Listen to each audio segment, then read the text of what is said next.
How to measure a catch basin.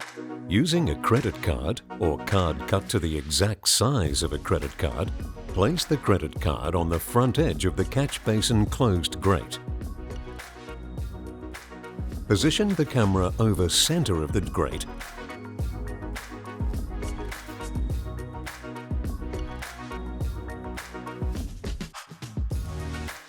Take a photo of the drain with card in view. Next, open up the grate, leaving the card in the same place. Position the camera over center of the catch basin. Focus the picture on the water level or base by touching the screen. Make sure the inside of the catch basin is visible in the photo. If there is bright sunshine, you may need to shade the basin.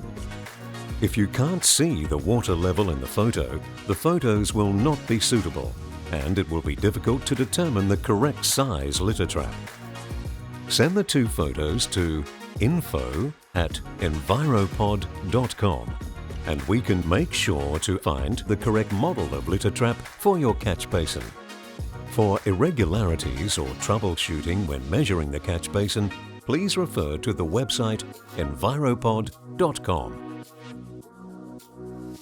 Make sure to follow any local or national health and safety guidelines.